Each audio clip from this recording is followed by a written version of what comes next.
Kepala Dinas Pengendalian Penduduk dan Keluarga Berencana BPKB Makassar, Haidir mengatakan untuk mewujudkan keluarga berkualitas dapat dilakukan melalui program Bangga Kencana yang diimplementasikan ke lorong-lorong warga. Dari hasil kunjungan dan pantauan ditemukan masih ada warga di lorong wisata yang kurang harmonis, untuk itu akan dilakukan perubahan. Salah satunya dengan memasifkan program edukasi ke lorong-lorong. Hal ini disampaikan dalam sosialisasi pendewasaan usia perkawinan atau PUP kepada anak usia sekolah SLTP MTS dalam upaya penurunan angka stunting sebagai dampak pernikahan dini di lorong wisata Leganes Jalan Kalumpang, Lorong 9, Kelurahan Timbungan Lompoa, Kota Makassar. Haidir memaparkan sejumlah program Bangga Kencana BPKB Makassar yang saat ini sedang berjalan, seperti sosialisasi percepatan penurunan stunting atau PUP, parameter kependudukan, kampung keluarga berkualitas, dan dashat atau dapur sehat.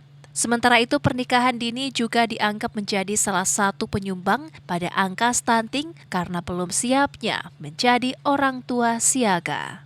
Kita akan menerapkan mensinergiskan program Bangga Kencana dan program Longis. Salah satu kita sosialisasikan ini bagaimana percepatan penurunan stunting dalam lorong, kemudian bagaimana kita menciptakan kampung keluarga berkualitas dalam lorong. Dan inilah masyarakat harus tahu bahwa program-program dari Bangga Kencana ini sebenarnya sangat bagus untuk di lorong-lorong. Apalagi ini kan kita berbasis keluarga.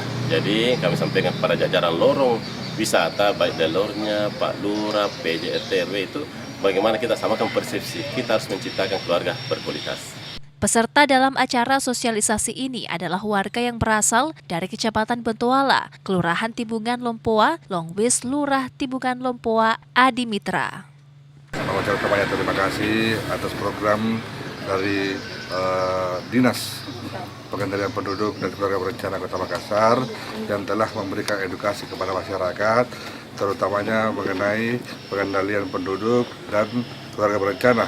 Terutama juga salah satunya adalah mengenai program pemerintah untuk menekan angka stunting, di mana kita ketahui bersama bahwa program penekan angka stunting ini telah menjadi program nasional yang direncanakan oleh Bapak Presiden, di mana Bapak Presiden telah menargetkan pada tahun 2024 untuk menekan angka prevalensi stunting hingga ke angka 40%. Ia berharap agar apa yang dicanangkan oleh pemerintah dapat dikoordinasikan di tiap-tiap kelurahan dan lorong wisata yang menjadi program unggulan pemerintah Kota Makassar. Ijal Syahrir, Fajar TV dan Fajar Radio melaporkan.